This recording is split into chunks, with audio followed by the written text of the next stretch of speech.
Prince Harry's upcoming visit to New York City, timed perfectly with the United Nations General Assembly and Climate Week, is being cast as a crucial moment in his philanthropic journey.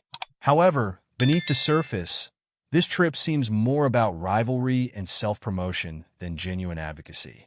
Despite the efforts of his PR team to paint a picture of significance, official sources tell a different story. Prince Harry is not listed as a speaker, nor is his Archewell Foundation involved as a sponsor or partner. This stark contrast between media portrayal and reality raises questions about the true purpose of his visit. Harry's team claims that his presence in New York is to support philanthropic initiatives with organizations such as African Parks, the Halo Trust, the Diana Award, and Travelist. Yet, critics argue that this is just another PR stunt, aimed more at capturing media attention than making a meaningful impact. The timing of his visit, which coincides with his brother Prince William's appearance in New York for the Earthshot Prize, fuels speculation that this is driven by sibling rivalry. The media buzz around Harry's trip could be an attempt to divert attention from William, highlighting a possible underlying motive of competition rather than collaboration. One of the most controversial aspects of Harry's itinerary is his planned visit to African Parks, an organization facing allegations related to land disputes and violence against African communities. This choice raises eyebrows, especially considering the scrutiny and criticism already surrounding Harry's involvement in causes that seem disconnected from the grassroots. His visit could be seen as an endorsement of an organization embroiled in controversy, potentially undermining his credibility as an advocate for justice and sustainability. Moreover, the criticism doesn't stop at the organizations Harry supports. There is a growing sentiment that his contributions to these causes are minimal, both in terms of active participation and fundraising. The narrative that emerges is one of superficial involvement, where the prince's presence seems more about the optics than about driving substantial change.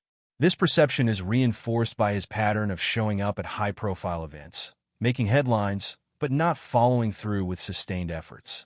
For many observers, this visit to New York is emblematic of a broader issue with Prince Harry's public persona. His actions often appear to be more about maintaining relevance and staying in the media spotlight than about committing to the causes he claims to champion. The absence of any significant role at the UN event, coupled with his PR team's attempts to inflate the importance of his visit, suggests a disconnect between Harry's image and his actual influence.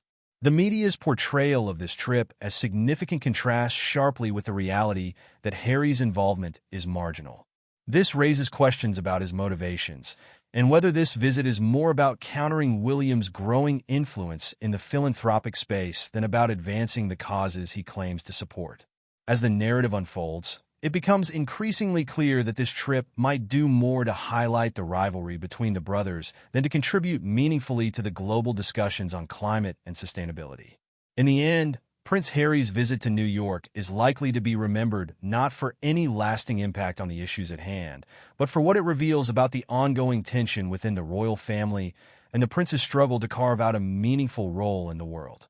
Whether this visit will succeed in its apparent goal of boosting Harry's public image remains to be seen, but the skepticism surrounding his true motivations is unlikely to fade. As he navigates this high-stakes media landscape, the prince's every move will be scrutinized, leaving little room for missteps in a world that is increasingly demanding authenticity and results over rhetoric.